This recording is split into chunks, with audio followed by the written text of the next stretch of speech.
الحمد لله رب العالمين والعاقبة للمتقين ولا عدوان إلا على الظالمين والصلاة والسلام على من أرسله رحمة للأنام إذا لولاه لكانت أحوالهم أقبح من الأنعام وعلى آله بررة الكرام وأصحابه مسابيه الظلام ومن تبعهم بإحسان إلى يوم تنطق فيه الأعضاء وتؤكم فيه الأبصار صلاة وسلاما دائمين متتابعين أما بعد. கண்ணியத்துக்குரிய இஸ்லாமிய சகோதரர்களே, சர்வ புகழும் இந்த அகிலங்களை படைத்தாடுகிற அல்லாஹ் ஒருவனுக்கே உரித்தாகட்டும்.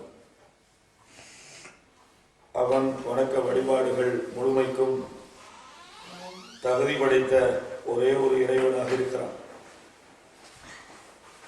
அவனை தவிர இந்த உலகத்திலே வணங்கப்படக்கூடிய வழிபடப்படக்கூடிய அனைத்து கடவுள்களும் நம்பிக்கைகளும் அந்த வணக்க வழிபாடுகளுக்கு தகுதியற்றவைகள் என்று சார்ந்து பகர்ந்தவனாக சாந்தியும் சமாதானமும் சத்திய தூதர் ஸல்லல்லாஹு அலைஹி வஸல்லம் அன்னவர்கள் மீதிலும் அன்னவர்களுடைய வாழ்க்கை வழிமுறைகளை தூய்மையோடு பின்பற்ற வேண்டும் என்று முயற்சிக்கிற அத்தனை நல்லடியார்கள் மீதிலும் உண்டாவதாக.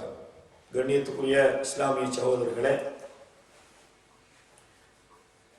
அதாவது இன்று நாம் அகீதா கொள்கை விளக்க வகுப்பை நடத்த வேண்டிய ஒரு நேரம்.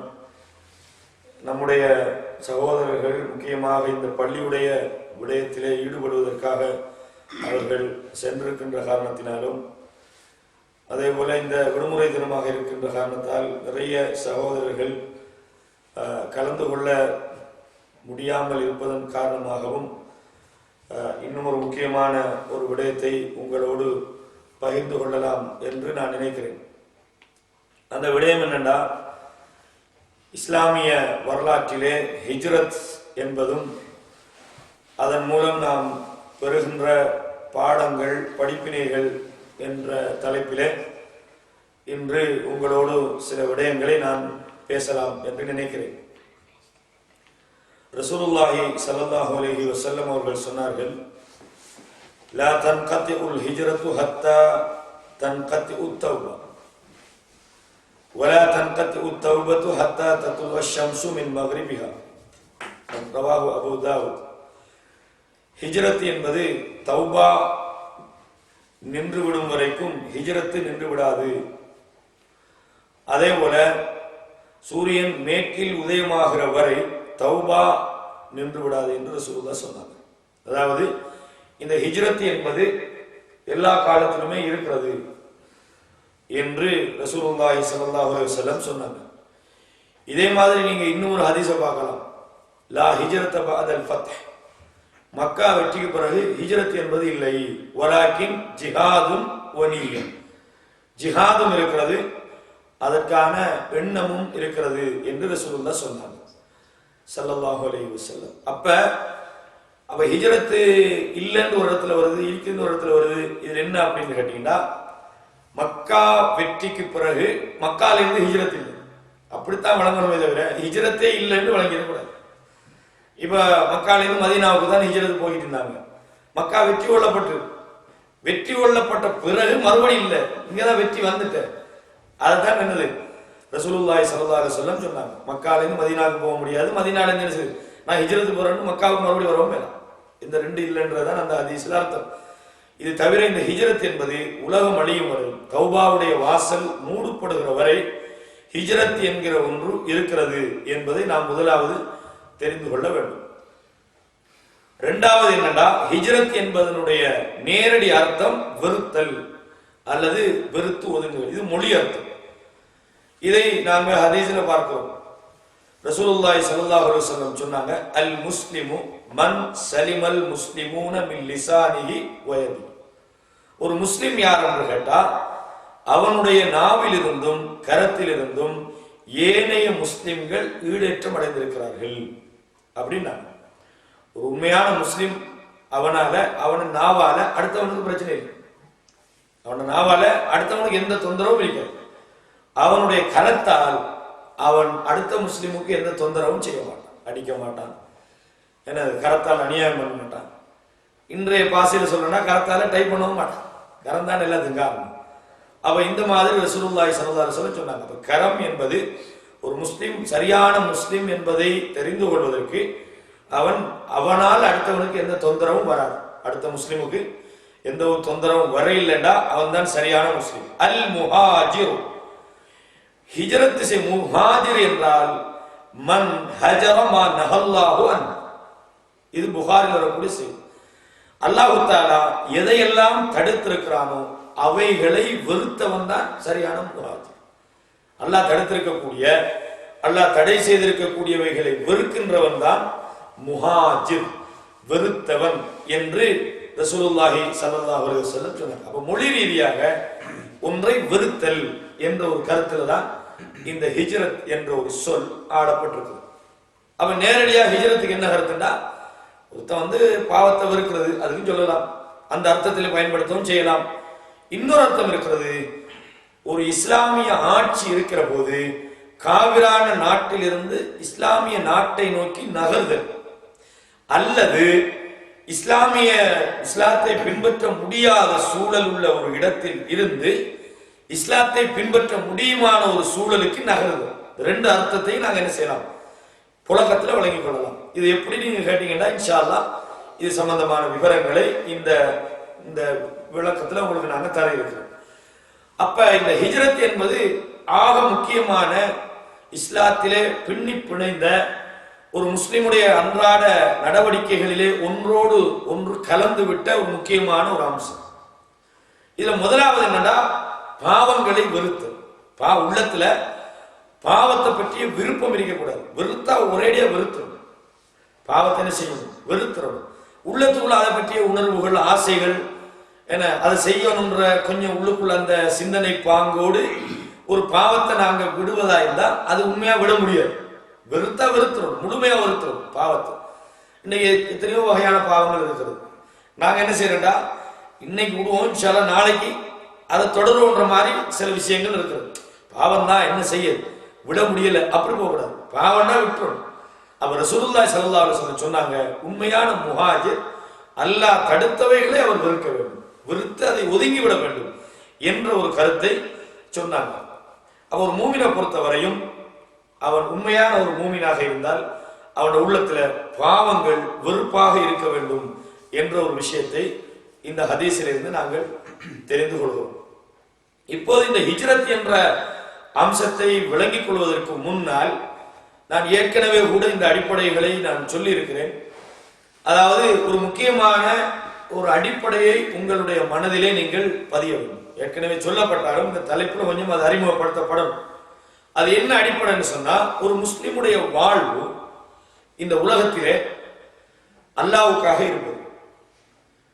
இரண்டாவது, ஒரு முஸ்லிம் தன்னுடைய அனைத்து செல்வங்களையும் உயிரையும் இந்த உலக வாழ்க்கையையும் அல்லாஹ்வுக்கு உரியதாக அவன் மாற்ற வேண்டும். நான் அல்லாஹ்வுக்கு உரியவன், இன்னா லில்லாஹி வ இன்னா இலைஹி ராஜிஊன். நாங்கள் அல்லாஹ்வுக்கு சொந்தமானவர்கள், நாங்கள் அல்லாஹ்விடத்திலே தான் திரும்பி கொண்டு செல்லப்பட இருக்கிறோம் என்ற இந்த அடிப்படை ஒரு மூமினுடைய உள்ளத்துல அழகாக ஆழமாக பதியும். இந்த பேசிக்க ஒவ்வொரு மூமினும் உள்ளத்துல போடணும். அப்ப அல்லாஹ் தஆலா மூமின்களோடு ஒரு வியாபாரம் செய்திருக்கிறார். இதை நான் ஏற்கனவே சொல்லியிருக்கிறேன். என்ன வியாபாரம்? இன்னல்லாஹ் அஷ்தரா மினல் முஃமினீன அன்ஃபுஸஹும் வ அம்வாலஹும் பிஅன்ன லஹுமுல் ஜன்னah. அல்லாஹ் தஆலா மூமின்களிடமிருந்து அவர்களுடைய பொருளாதாரத்தையும் அவர்களுடைய உயிர்கள் விலை கொடுத்து வாங்கிவிட்டான். பிஅன்ன லஹுமுல் ஜன்னah, அவர்களுக்கு சொர்க்கம் இருக்கிறது என்ற ஒரு பேரத்தின் அடிப்படை. அப்ப அல்லாஹ்விடத்துல ஒரு மூமின் ஒரு வியாபாரம் பண்ணிக்கிறான். என்ன வியாபாரம்? ஏண்ட உயிர் உனக்கு உயிர், ஏண்ட பொருள் உனக்கு உயிர். அப்ப இதுல அர்த்தம் என்னன்னு கேட்டா, நம்மிடம் இருக்கிற உயிர் நம்முடையது அல்ல, நம்மிடம் இருக்கிற பொருளாதாரம் நம்முடையது அல்ல. இந்த நிலைப்பாட்டில் ஒரு மூமின் இருந்தால் அவனுக்கிட்ட இருக்கிற என்ன ஒன்று பறிபோனாலும் அவனுக்கு டென்ஷன் வராது. ஹல் அதுல்லுக்கும் அலா திஜாரத்தி, அல்லாஹ் சொல்றான், உங்களுக்கு ஒரு வியாபாரத்தை சொல்லி தரட்டும். துன்ஜீக்கும் மின் அதாபின் அலி, உங்களை மகத்தான வேதனையை விட்டும் அது காப்பாற்றும். துன்ஜீக்கும் மின் அதாபின் அலி. என்ன வியாபாரம்? வியாபாரம்டா 10 ரூபாய் போட்டா 12 ரூபாய் கிடைக்கும், அதான் வியாபாரம். அல்லாஹ் சொல்ற வியாபாரம் அதல்ல.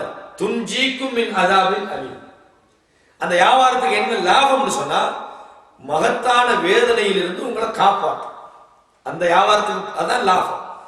துக்மினூன பில்லாஹி வ ரசூல், நீங்கள் அல்லாஹ்வையும் தூதரையும் ஈமான் கொள்ள வேண்டும்.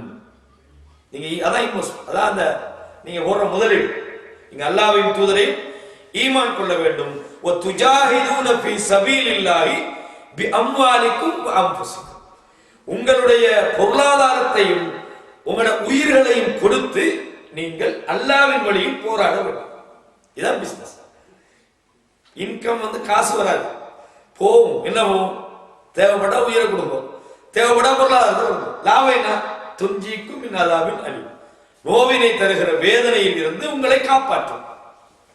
நீங்க அல்லாஹ்வை நம்பி உங்களோட பொருளாதாரத்தையும் உங்களோட உயிரை கொடுக்கணும். அல்லாஹ் சொல்றான் வ உஹ்ரா, இன்னொன்று கிடைக்குதா. எல்லாத்துக்கும் ஒரு மனசுல மறுமையிலே சொர்க்கம் கிடைக்குதா, உலகத்திலேயே கொஞ்சம் தெரிகிற மாதிரி என்ன சரி நடக்கணும் என்று உள்ளத்துக்குள்ள எதிர்பார்ப்பு இருக்கு. உள்ளத்துக்குள்ள மறுமையில கிடைக்கிறது எல்லாருக்கும் நம்பிக்கை தான். ஆனா உலகத்துல கொஞ்சம் பார்க்கிற மாதிரி என்ன சரி கிடைச்சா நல்ல எல்லா உள்ளத்திலையும் இருக்கும். அல்லாஹ் அதை சொல்றான் வ உஹ்ரா, இன்னும் ஒன்றும் உங்களுக்கு கிடைக்கும். துஹிப்பூனஹா, நீங்கள் அதை விரும்புறீங்க. எதை? நஸ்ரும் மினல்லாஹ் வ ஃபத்ஹுன் கரீம், அல்லாஹ்விடத்திலிருந்து உங்களுக்கு உதவியும் வரும், நெருங்கி வரக்கூடிய வெற்றியும் வரும், இதுவும் கிடைக்கும். அல்லாஹ் சொல்றான். அப்போ ஒரு வியாபாரம், அந்த வியாபாரத்துக்கு என்ன லாபம்னா மறுமையில மகத்தான வேதனையிலிருந்து உங்களுக்கு பாதுகாப்பு. உலகத்துல நீங்க விரும்புற மாதிரி உங்களுக்கு வெற்றியும் கிடைக்கும், உதவியும் கிடைக்கும். எப்ப கிடைக்கும்? நீங்க அதை செஞ்சா, அந்த வியாபாரம் பண்ணினாத்தான். மூமினா இருக்கணும். அல்லாஹ்வின் வழியில நீங்க என்ன செய்யணும்? உங்களோட பொருளாதாரத்தை கொண்டும் உயிர்களை கொண்டும் நீங்கள் துஜாஹிதூன், முஜாஹதா, போராட்டம் நடக்கும். இந்த ஜிஹாத் நாவினால் நடத்துகிற போராட்டம், செல்வத்தை கொடுத்து அல்லாஹ்வுடைய மார்க்கத்துக்காக நாங்க போராடுகிற பல வகையான போராட்டங்களை உள்ளடக்கும். யுத்தம் பண்ணி சண்டை பிடிக்கிற வெற்ற குத்திர மட்டும் அல்ல, இதுவும் அடங்கும். இது அல்லாதவைகளும் இதுல அடங்கும். அல்லாஹ் இங்க சொல்ல வர்றது யுத்தத்தை தான். இது அல்லாதவைகள் அது. உதாரணமா மன் ஜாஹதஹும், அதாவது உங்களுக்கு பின்னால ஒவ்வொரு நபிமார்கள் வந்தார்கள், அவர்களோடு உதவியாளர்கள் இருந்தார்கள். உங்களுக்கு பின்னால ஒரு சமுதாயம் தோன்றுவார்கள். ஏன்னா நீங்க நீங்க சொல்லாத செய்வாங்க, அந்த ஹதீஸ் வருது. அதுல வருது என்ன? மன் ஜாஹதஹும் பியதி, தன் கரத்தால் யார் ஜிஹாத் செய்கிறானோ, போராடுகிறானோ, ஃபஹுவ மூமின். வமன் ஜாஹதஹும் பிலிசானிஹி, தன்னுடைய நாவினால் யார் போராடுகிறானோ, நாவினால் போராடுறது என்ன? வெற்றதான், அவனும் மூமினாக இருப்பான். வமன் ஜாஹதஹும் பிகல்பி, உள்ளத்தால் யார் ஜிஹாத் செய்கிறானோ, உள்ளத்தால் ஜிஹாத் பண்றது என்ன? நான் ஏற்கனவே சொன்னது போல பாவத்தை இருக்குது, பிதத்தை இருக்குது, ஷிர்கை இருக்குது, அந்த போராட்டம், அதுக்கும் போராட்டம் தான் சொல்றது. அப்ப போராட்டம் உடனே வெற்று குத்திரைக்கு மட்டும் வழங்கிடக்கூடாது. அது முகாத்தலா, கித்தால், சண்டை பிடிக்கிறது. அதுக்குதான் நேரடி வார்த்தை சொல்ல போறோம். அப்ப இது நான் ஏன் உங்களுக்கு சொன்னால், ஒரு மூமினுடைய இந்த உலகத்தில் இப்படி ஒரு நோக்கம் மனசுல இருக்கணும். இது என்னுடையதா இல்லை. ஒருத்தன் எப்ப மனசுல கஷ்டப்படலாம் சொல்லுவாங்க, ஏண்ட ஒரு பொருள் தொலைஞ்சிச்சு. உதாரணமா கையில இந்த ஒரு 10 லட்சம் பவுன் காணாம போச்சு. எப்படி யோசிச்சு பாருங்க. இது என்னன்னு நினைச்சாதான கஷ்டமாயிக்கும். இது என்னட இல்லை, இன்னொரு ஆள தொலைஞ்சிட்டு தொலைஞ்சா கொஞ்சம் கவலை இருக்குதா. ஆனா நம்மட தொலைஞ்ச அளவுக்கு கவலைக்குமா? இருக்காது. ஏன்? அது நம்மட இல்லையே தொலைஞ்சது. அல்லது இப்போ யாருடைய ஒரு பொருளை நம்ம எடுத்து வச்சிருக்கிறோம், அது தொலைஞ்சு போச்சு, நம்ம கவலைக்காது. நம்மட பொருள் தொலைஞ்சா கவலைக்கு, இது இயல்பாடு. அப்போ ஒரு மூமின் இந்த உலகத்தில் உள்ள அத்தனையையும் என்னுடையது என்று நினைத்தால் அவனால் அதை இழக்க முடியாது. இது ஏண்ட இல்லை அப்படின்னு நீங்க நினைச்சீங்கன்னா எதை இழந்தாலும் பிரச்சனை இல்லை. உதாரணமா நான் ஒரு சம்பவம் சொல்றேன். அபு தல்ஹா என்று ஒரு நபித்தோடு, தல்ஹாவின் தந்தை. இவர் உம்மு சுலைம், சுலைமின் தாயாரை திருமணம் முடிக்கிறார். இதுல அர்த்தம் நினைச்சா, இந்த அபு தல்ஹா என்பவர் தல்ஹாவுடைய வாப்பா, வேற மனைவி மூலமா தல்ஹா என்ற குழந்தை அவருக்கு இருக்கு. உம்மு சுலைம் என்பவர்கள் சுலைமின் தாயார். இவங்களுக்கு வேற திருமணத்தின் மூலமா சுலைம் என்ற ஒரு பிள்ளை. இவங்க 2 பேரும் கல்யாணம் முடிச்சு இவங்களுக்கு பிள்ளை. இவங்களுக்கு கிடைச்ச பிள்ளைக்கு நோய். 2 பேரும் கிடைச்ச பிள்ளை நோய் வாய்ப்பட்டிருக்கிற சந்தர்ப்பத்தில் அபூ தல்ஹா என்ன செய்றாங்க, வெளியூருக்கு போறாங்க. வெளியூருக்கு போன உடனே புள்ள மூத்தாகி. அப்ப இந்த உம்மு சுலைம் ரொம்ப வீரமான ஒரு பெண்மணி. இந்த பெண்மணி சொல்றாங்க, எப்படி ரலியல்லாஹு அன்ஹா சொல்றாங்க, அபூ தல்ஹா வந்த உடனே இந்த புள்ள மூத்தான விஷயத்தை குடும்பத்தில் யாரும் சொல்லியிருக்கேன், நான் தான் ஃபர்ஸ்ட் சொல்லுவேன். தன்னை குடும்பத்துக்கு சொல்றாங்க, அபூ தல்ஹா வந்த உடனே பறந்து வந்து புள்ள மூத்தா போய் சொல்லாங்க. ஏன்னா ஒரு மனுஷன் வெளியிலேருந்து வந்த உடனே திடீர்னு டென்ஷனான விஷயங்கள் சொல்லவும் கூடாது. அது உளவியல் ரீதியான வேற பக்கத்துல செய்தி. இங்க செய்தி என்னடா, அபூ தல்ஹா வாரம் புள்ள எப்படின்ற அமைதியாக இருந்தார் அபூ தல்ஹா. அப்ப வந்த உடனே புள்ள அமைதியா தூங்குற புள்ள எழுப்புறலையே தூங்குதுன்னு சொல்லிட்டாங்க. வந்த உடனே என்ன செய்றாங்க, இரவு சாப்பாட்டை நல்லா கொடுக்குறாங்க. கொடுத்து போட்டு தன்னை அலங்கரிக்கிறாங்க.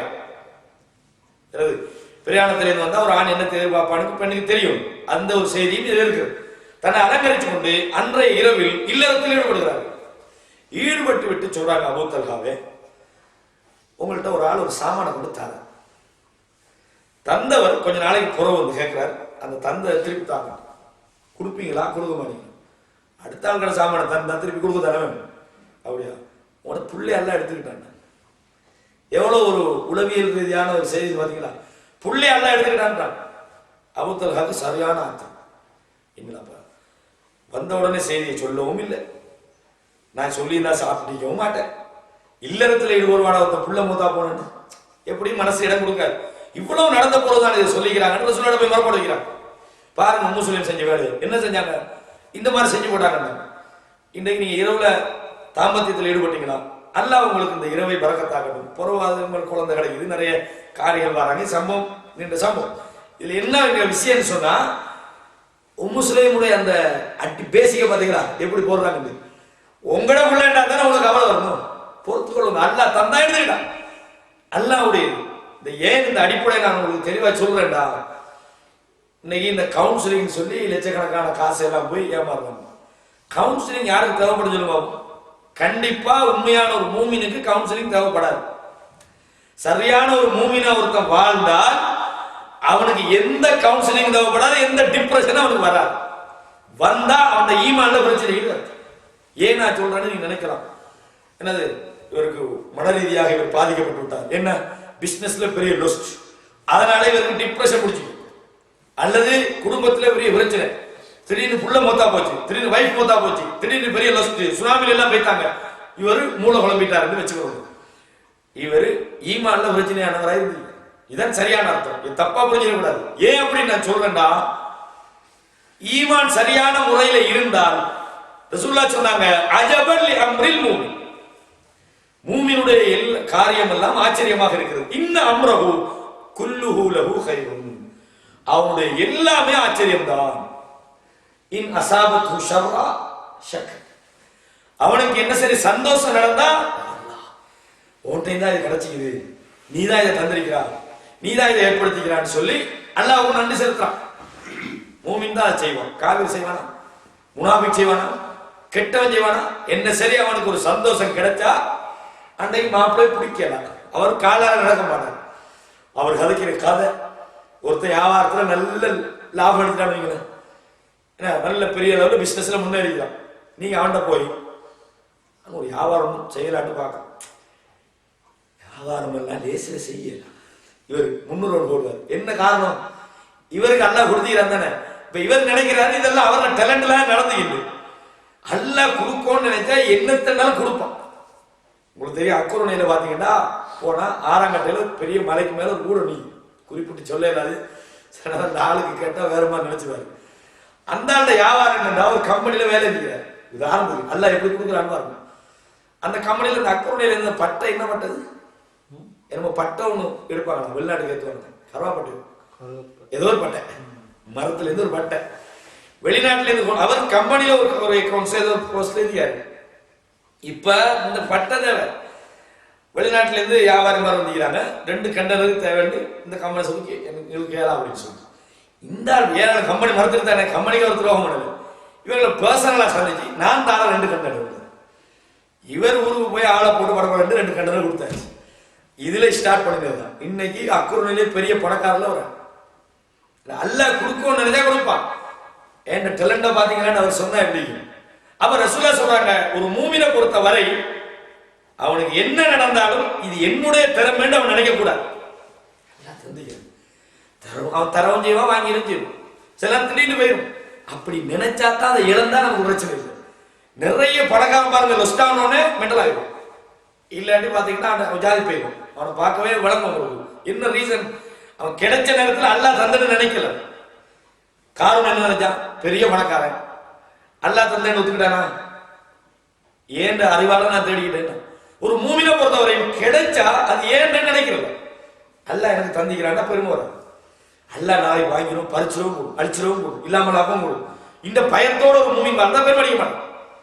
அவ என்ன செய்வாங்க? ஒரு வியாபாரத்தை பத்தி கேட்டா, அப்படியெல்லாம் நினைக்கிற மாதிரி இது நாங்க நினைச்சிட்டீங்க, நாங்க இப்போ லேசா அந்த இடத்துக்கு வந்திக்கிறேன், நாங்க அந்த இடத்துக்கு வந்திக்கிறது எப்படி பாடுபட்டு தெரியுமான்னு பெரிய விளக்கம்னு சொன்னா கேட்டால் ஐடியா கேட்டாலுக்கு அந்த வியாபாரமே வெறுத்து. என்ன காரணம்னா அவன் திறமை நினைக்கிறான். திறமை இருக்கிறது, ஆனாலும் அதையும் தாண்டி இது அல்லாஹ் தந்தான் என்று நினைச்சா அவன திறமைக்கு அங்க மதிப்பிக்காது, அவனே மதிக்க மாட்டான் திறமை. சில நேரத்தில் சொல்ல சொன்னாங்க, அவனுக்கு ஒரு துன்பம் வந்தால் ஒரு மூமின் என்ன நினைக்கிறான்? சபர. அப்ப ரெண்டும் அவனுக்கு டென்ஷன் இல்லை. கோடி கணக்கு போயிட்டு இன்னாலில்லாஹி வ இன்னா இலைஹி ராஜிஊன். அல்லாஹ், நாங்க அல்லாஹ்வுடையவர்கள், அல்லாஹ்ட்ட தான் போறோம். எது வந்தாலும் அவ்வளவுதான். வைதா அஸாபத்தும் முஸீபத்தும் காலு இன்னாலில்லாஹி வ இன்னா இலைஹி ராஜிஊன். ஒரு துன்பம் வந்தா இன்னாலில்லாஹி வ இன்னா இலைஹி ராஜிஊன், பிரச்சனை இல்லை, அவர் ரிலீஸ். அவனுக்கு எந்த டென்ஷனும் இல்லை. வந்தது போச்சு, அவ்வளவுதான். திருப்பி அல்லாஹ் தரலாம், தராமேக்கலாம். தந்தது சோதனை, எடுத்தது சோதனை. இப்படி ஒரு மூமின் சரியா நினைச்சா அவனுக்கு டிப்ரெஷன் வருமா? அவனுக்கு கவுன்சிலிங் தேவைப்படுமா? தேவைப்படாது. முஸ்லிமுக்கு தேவைப்படுதா கவுன்சிலிங்? புள்ளதானே. ஏன் தேவைப்படல? நம்பிக்கை சரியா இருந்தது, இழந்ததை எங்கடை அல்லாஹ் தந்தா எடுத்துக்கிட்டா, முடிஞ்சு போச்சு. எப்ப எங்கடே நாங்க இழந்துட்டோம் நம்ம கவலைப்படுறோமோ அப்பதான் டென்ஷன் வரும். ரொம்ப வரத்தான் செய்யும். மனசுன்றது அப்படித்தான். எங்கட இல்லைன்னா கூட உள்ளத்தால கொஞ்சம் வேதனை வரும். ஆனா ஒரு மூமின் கவுன்சிலிங் பண்ற அளவுக்கு சஹாபாக்கள் யாராவது கவுன்சிலிங் பண்ண எப்படியா கேள்விப்பட்டீங்களா? பொறுமையா இருக்கேன்னு சொல்லுவாங்க. பொறுமை தான். ஏன்? எங்கடை நல்லா எடுத்துக்கிட்டா. இன்னலில்லாஹி மஅஹ வலஹு மஅஹ. எடுத்ததும் அல்லாஹ்வுக்குரியது, தந்ததும் அல்லாஹ்வுக்குரியது. அந்த நம்பிக்கை வரும். இன்னலில்லாஹி மஅஹ. அவன் எடுத்துக்கிட்டது அவனுக்கு, வலஹு மஅஹ. அவனுக்கு அவன் எடுத்துக்கிட்டது அவனுக்கு. வகுல்லு ஷைஇன் இன்தஹு பிஅஜலின் முஸம்மா. எல்லாத்துக்கும் அல்லாஹ் இடத்துல ஒரு டைம் இருக்கு. எவ்வளவு காலத்துக்கு உங்க காசு இருக்கின்றதுக்கு அல்லாஹ்ட்ட ஒரு டைம் இருக்கு. எவ்வளவு காலத்துக்கு இந்த புள்ள உங்கள்கிட்ட டைம் இருக்கு. எவ்வளவு காலத்துக்கு இந்த சொத்து இருக்கு டைம் இருக்கு. எவ்வளவு காலத்துக்கு நீங்க இருப்பீங்க அதுக்கு டைம் இருக்கு. அப்படி ஒரு பேசிக் உள்ளத்துல வந்தா எதையும் இழக்கிறதுக்கு மூமின் தயங்க மாட்டான். அது எப்ப வரைஞ்சு சொல்லுவாங்க? அல்லாஹ் மேல சரியான அன்பு இருந்தா தான். வல்லதீன ஆமனு அஷத்து ஹுப்பன் லில்லாஹ். ஈமான் கொண்டவர்களை பொறுத்தவரை அவர்கள் அல்லாஹ்வை கடுமையாக நேசிப்பார்கள். கடுமையாக. எது அல்லாஹ்வுக்குரியது, இது அல்லாஹ்வுக்குரியது. உயிர் போன அது அல்லாஹ்வுக்குரியது. சொத்துக்கள் போனா அல்லாஹ் தருவான். பாதிப்பு வந்தா அல்லாஹ் தருவான். பிரச்சனை வந்தா அல்லாஹ் ஷோ பண்ணுவான். சோதனை வந்தா அல்லாஹ்வுக்காக பொறுக்கிறோம். இதுதான் மூமின். இதைத்தான் அல்லாஹ் தஆலா சொல்லி காட்டுறான். எப்படி சொல்றான்? உலகத்துல எதுவாக இருந்தாலும் அல்லாஹ்வுக்கு அங்கால மனுஷனுக்கு விரும்ப வைக்கக்கூடாது. இதுல பொருள் என்னடா? சொத்துக்களை வாங்கக்கூடாது, சம்பாதிக்க கூடாது, பொருள் சேர்க்க கூடாது, அந்த அர்த்தத்தில் வழங்கிறாங்க. நேசிக்கலாம். ஜுய்யினலின் நாசி ஹுப்பு ஷஹவாத்தி மினன் நிசா வல் பனீன் வல் கனாத்தீரில் முகந்தரத்தி மினத் தஹபி வல் ஃபில்லா வல் கைலில் முஸவ்வமா வல் அன்ஆம் வல் ஹர்ஸ். அல்லாஹ் சொல்றானே, ஜும்மால சொல்லிக்காங்க, மனிதனுக்கு பெண்களை விரும்புவது, ஆண் குழந்தைகள் இருக்க வேண்டும் என்று ஆசைப்படுவது, ஜுய்யினலின் நாசி ஹுப்பு ஷஹவாத்தி மினன் நிசா வல் பனீன் வல் கனாத்தீரில் முகந்தரத்தி மினத் தஹபி வல் ஃபில்லா, தங்கமும் வெள்ளியும் குவியல்களாக இருக்க வேண்டும் என்று ஆசைப்படுவது, வல் அன்ஆம், கால்நடைகள், ஆடு மாடு பட்டி பட்டி ஆகிற நிறைய ஆட்டுப்பட்டி மாட்டுப்பட்டி எல்லாம் இருக்குது, அந்த மாதிரி நிறைய இருக்கிற ஆசைப்படுவது. ஒவ்வொரு ஆக்களுக்கும் ஒவ்வொரு ஆசை, எல்லாத்துக்கும் ஒரே ஆசை இருக்காது. எல்லாரும் ஆடு வேணும், மாடு வேணும், தங்கம் வேணும், அப்படி இல்லை. ஒவ்வொருத்தண்ட ஆசையா இல்ல, வேற வேற சொல்லுவான். தங்கம் விரும்புறவனு வைக்கிறான், அவனுக்கு ஆடு மாடெல்லாம் விருப்பம் வைக்காது. அதனால எங்களுக்கு ஆடு மாடு விருப்பம் இல்லையே கூடாது. அது விரும்புற ஒரு கோஷ்டிக்கு. எங்களுக்கு வயல் காணி எல்லாம் விருப்பம் இல்லையே, நீங்க விரும்பல. அல்லாஹ் பொதுவா சொல்றான், எல்லாத்தையும் இந்த பட்டியல வருவாங்க. என்னது? வல் அன்ஆம் வல் ஹர்ஸ். ஏன்னா இதெல்லாம் விருப்பமாக இருக்குது. அல்லாஹ் சொல்றான் இதெல்லாம் வேணாம் இல்ல. ذَلِكَ مَتَاعُ الْحَيَاةِ الدُّنْيَا. இது இந்த உலகத்தின் அற்பமானவைகள். அந்த லெவலோட விரும்புங்க. எல்லாம் தேவைதான், இது நிரந்தரம் இல்லை. வல்லாஹு இந்தஹு ஹுஸ்னுல் மஆப், அல்லாஹ்விடத்தில் அழகான ஒதுங்குமிடம் இருக்கு. விளங்கி நான் இப்படி பேசிட்டு இதை சரியா புரிஞ்சுக்கங்க. அல்லாஹ் இதைத்தான் சொல்றான், நபியே நீங்கள் சொல்லுங்கள். என்ன சொல்லுங்கள்? குல், சூரத்து தௌபா 9வது அத்தியாயத்தினுடைய 24 சொல்லும். இன்கான ஆபாவுக்கும், உங்களுடைய பெற்றோர்கள், அபுனாவுக்கும், உங்களுடைய பிள்ளைகள், இஹ்வானுக்கும், உங்களுடைய சகோதரர்கள், அஷீரத்துக்கும், உங்களுடைய குடும்பம், அம்வாலும் இக்தரஃப்துமூஹா, நீங்கள் சம்பாதித்த உங்களுடைய பொருளாதாரம், திஜாரத்தும் தக்ஷவுன கஸாதஹா, நஷ்டம் ஏற்படுமோ என்று பயப்படுகிற உங்களது வியாபாரங்கள், மசாக்கினு தர்தௌனஹா, விருப்பத்தோடு வாழுகிற உங்களுடைய வீடுகள், அஹப்ப இலைக்கும், உங்களுக்கு மிக விருப்பமானதாக இருந்தால், எதை விட?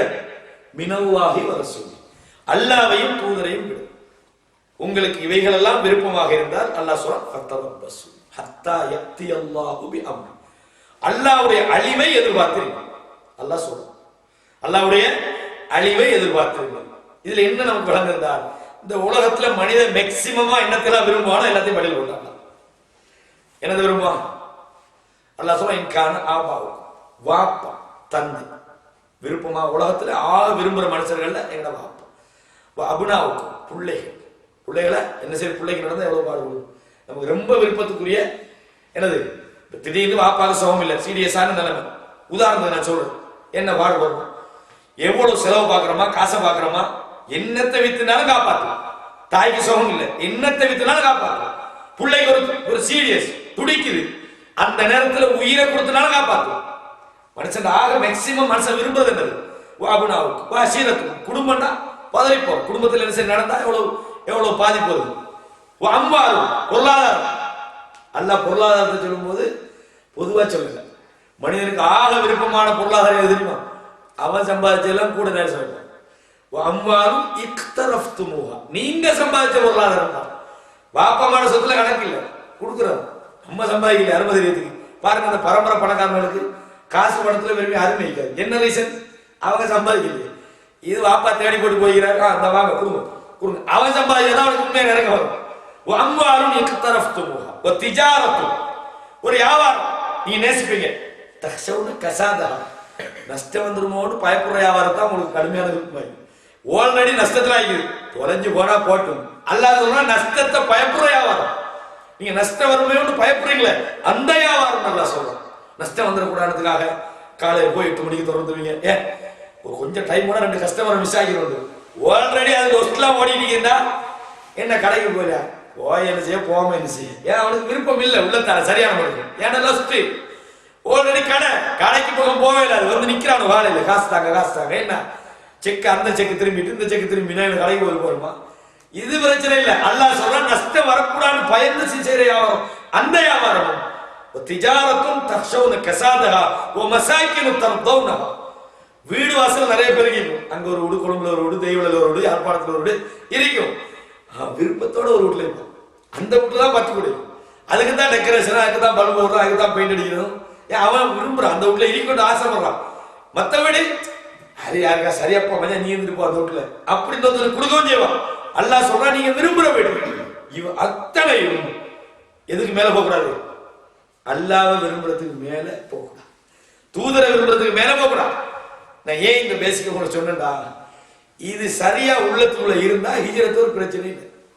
இது இல்ல ஹிஜ்ரத் தெரியுமா என்னண்டு? உயிரை கூட ஒருத்தன் சில நேரம் கொடுப்பான், தன்னை உரிமையை கொடுத்துட மாட்டான். இலங்கையில தமிழ்ல விடுதலை புலிகள் ஏன் போராடினாங்க? காசு இல்லையா? கெண்டன கணக்கில் தங்க ஏற்றினாங்க. ஏத்தினாங்களா இல்லையா? என்ன காரணம்? காசுகள். எங்கட தமிழீழம் என்பது எங்களது போராட்டம், மண்ணுக்கான போராட்டம். சொந்த நாங்க உரிமை விட மாட்டோம், எங்கட தமிழீழத்தை விட்டு விட மாட்டோம். போராடினாங்களா இல்லையா? ஏன் போராடினாங்க? எதுக்காக செத்தாங்க? தாயகத்தை மீட்டெடுக்கும். தமிழீழம் என்பது எங்களது தாகம், தமிழனின் தாகம், தமிழீழ தாயகம். போராடினாங்களா இல்லையா? ஏன்? இடத்தை உடையலாம். மனித லேசில விட மாட்டான்.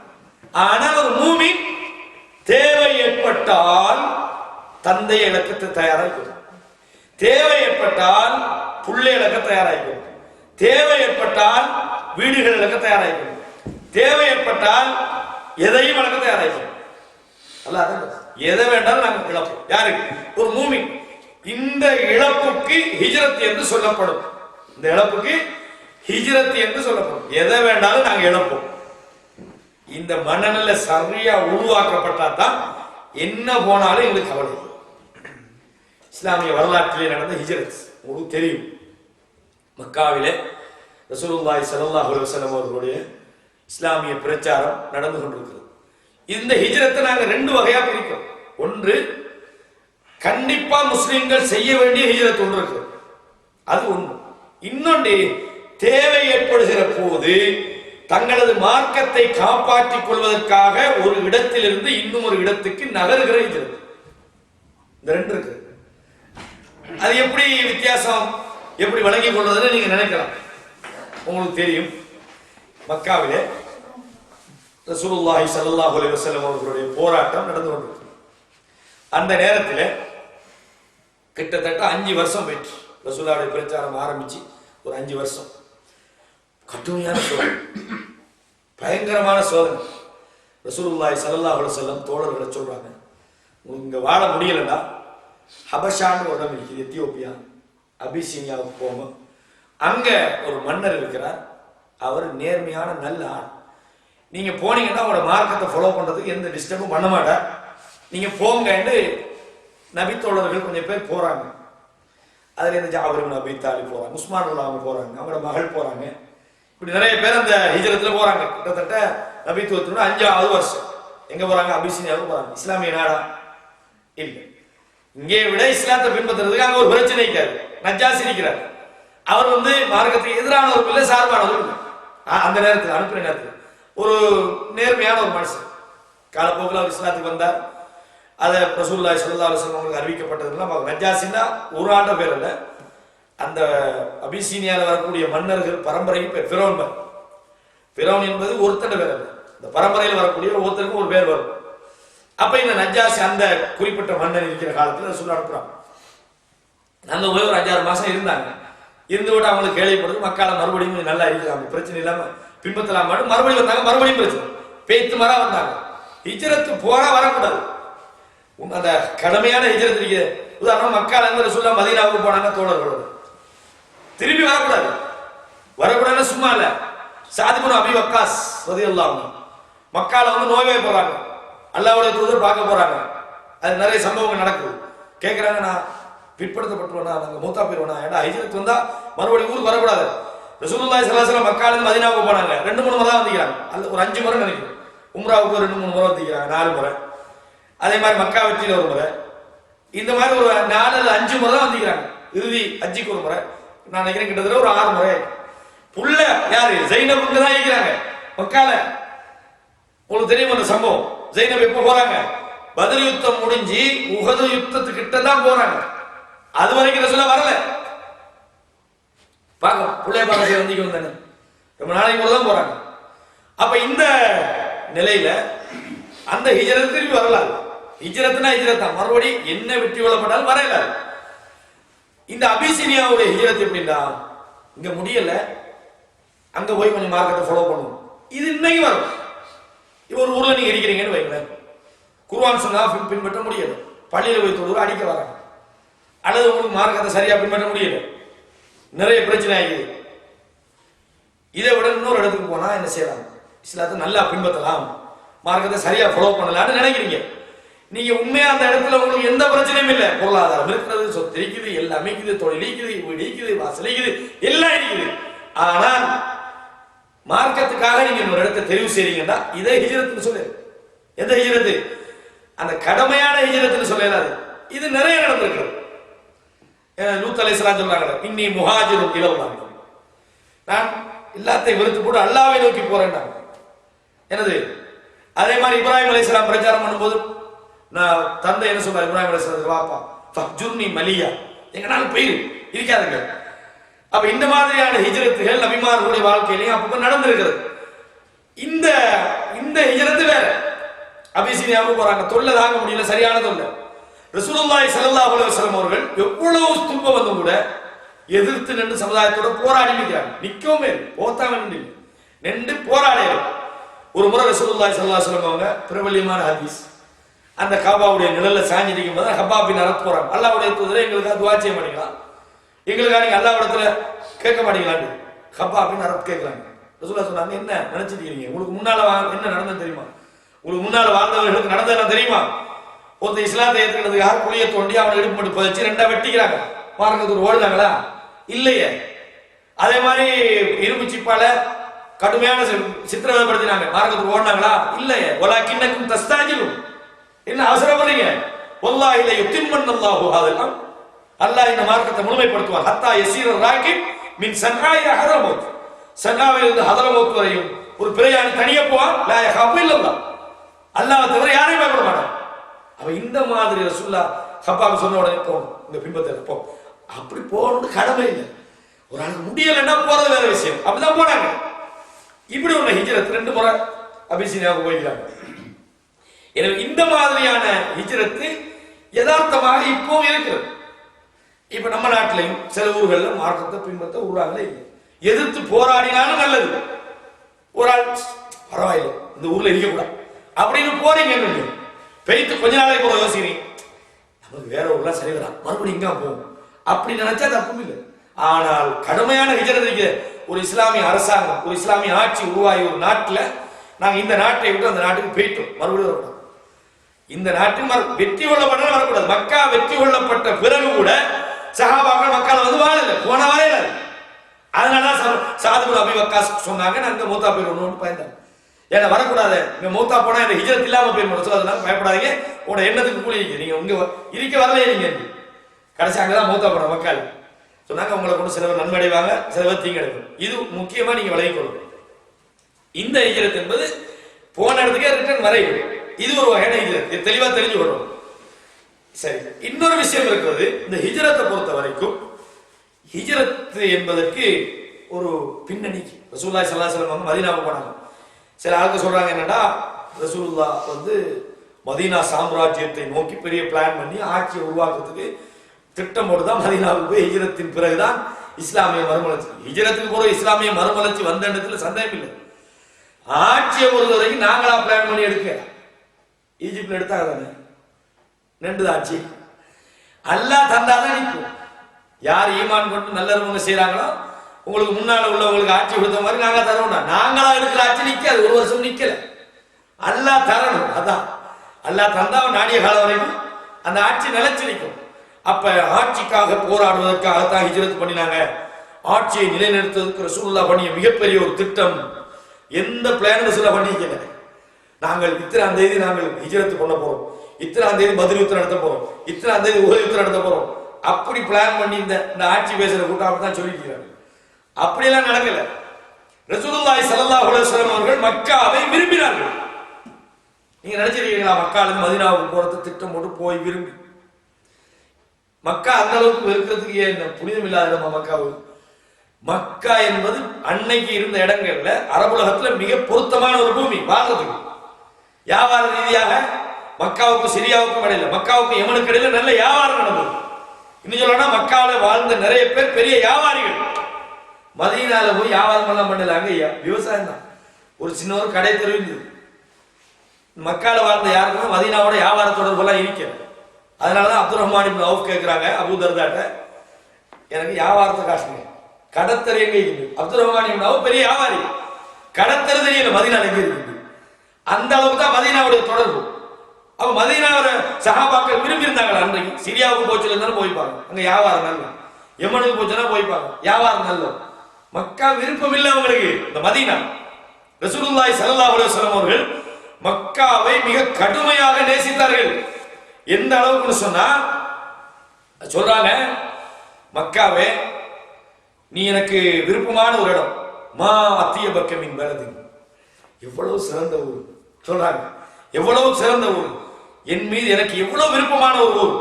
வலவுலா அன்ன கௌமி அஹ்ரஜூனி மின்கி மா சகன்து கைரக், என்னை என்னுடைய மக்கள் வெளியேற்றவில்லை என்றால் இந்த பூமியை விட்டுட்டு நான் எங்கேயும் வாழ மாட்டேன். எப்படி எனக்கு விருப்பமான இடம் தாங்க. ரசூலுல்லாஹி ஸல்லல்லாஹு அலைஹி வஸல்லம் அதிகமாக நேசித்த ஊர், புனிதம் குறைஞ்ச ஊரா காபத்துல்லா என்ற ஒரு ஆலயம் இருக்கிறது. இப்ராஹிம் அலைஹிஸ்ஸலாம் அடித்தளத்தை உயர்த்தின ஒரு மாளிகை இருக்கிறது. பல மக்கள் வந்து ஹஜ்ஜிக்காக ஒன்று கூடக்கூடிய ஒரு இடம் இருக்கிறது. புனிதமாக்கப்பட்ட ஒரு பூமி இருக்கிறது. அதை வெறுப்பாங்களா? வெறுத்தெல்லாம் போகல, முடியல, விரட்டி விட்டாங்க. சத்தியத்தை பின்பற்ற முடியல, நிர்பந்தத்தின் காரணமாக தோழர்கள் போனாங்க. அது எப்படி சாதாரணமான ஹிஜ்ரத்னா இன்னைக்கு நாங்களும் போவோம். ஸ்ரீலங்கால இருந்துட்டு யூகேக்கு ஹிஜ்ரத் போறோம்னா எல்லாரும் ரெடி. ஏன் இங்கே விட அங்க போனா காசு பணமா இருக்கும். அதுவும் பெர்மனண்டா வரணும் வர மாட்டோம். நாங்க இங்க இருப்போம், விரும்பினா திரும்பி போற மாதிரி இருக்கும். சொர்க்கமே என்றாலும் அது நம்ம ஊரை போல வருமானு சொல்லுவாங்க. என்ன காரணம்னா நம்ம ஊர் தான் நமக்கு சொர்க்கம், நம்ம ஊர் தான் நமக்கு வளம் உள்ளது. இன்னைக்கு பாருங்க எவ்வளவுதான் மோசமான இடம் தாங்க, எங்களோட ஊர் மேல எங்களுக்கு இருக்கிற விருப்பம் வேற ஊர்ல வராது. இந்த நாட்டில் என்ன நமக்கு குறைச்சல்? என்ன காசுக்கு குறைச்சலா, தொழிலுக்கு குறைச்சலா, அல்லது வீடு வாசல் சரி பிரச்சனையா, போக்குவரத்து பிரச்சனையா, வாகன பிரச்சனையா, படிப்பு பிரச்சனையா? ஒன்றும் இல்லை. ஆனா இதே காசு பணம் ஊர்ல வரணும்னா நாங்க எங்க சாய்ஸ் பண்ணுவோமா, ஊரை சாய்ஸ் பண்ணுவோம்? எங்க சாய்ஸ் பண்ணுவோம்? ஊரு தான் நமக்கு இருக்கும். நிர்பந்தத்துக்கு உட்கார்ந்துருக்கிறோம். ஏன் நமக்கு சில பொறுப்பு கிடைக்குது, ஏன்னா நமக்கு ஒரு சரியான ஒரு தொழில் ஊர்ல இல்லை, நமக்கு சரியான இல்லை, இதுக்கு தான் உட்கார்ந்துருக்கிறோம். இன்னைக்கு எல்லாம் முடியுது. இங்க கிடைக்கிற அத்தனை அங்க கிடைக்கிற நாளைக்கு போயிடும். இன்னைக்கு மீன்குடியே நடக்குது ஸ்ரீலங்கால. சரி போய் பார்த்தீங்கன்னா கொழும்புல பெரிய கடை வச்சுக்கிறான். பிள்ளைகள் எல்லாம் பிரான்ஸ்லையும் ஜெர்மனிலையும் அங்கெங்கெல்லாம் இருக்குது. இந்த ஆள் உட்காந்துக்கிட்டு ஒரு சின்ன கொட்டில் வந்துருக்கீங்க. என்ன எங்க வந்துடுங்க? என்னதான் இருந்தாலும் நம்ம ஊர் மாதிரி வருமா தம்பி? என்ன காரணம்? ஊர் மேல எல்லாருக்குமே ஒரு மரியாதை இருக்கு. நாங்க எங்களோட அனுபவத்துல சொல்றதா இருந்தா இதுல சில சகோதரர்களுக்கு தெரியும். ஊரை விட்டு வந்து அந்த ஊர்களை போய் பார்க்கணும்னு மனசாலப்பட்ட ஆசைகள், நாங்க நடந்த பூமி, நாங்க இருந்த இடம், நாங்க வாழ்ந்த வீடு, நாங்க விளையாடிய கிரவுண்டு, நாங்க சாம வாங்கின கடைகள், நாங்க பழகின மனிதர்கள் நினைக்கும் போது இருக்குது அது அது அதுக்கு நிகர் அல்ல. அதை இழக்கிறது பெர்மனன்ட் ஆகிது சாதாரணமான விஷயம்.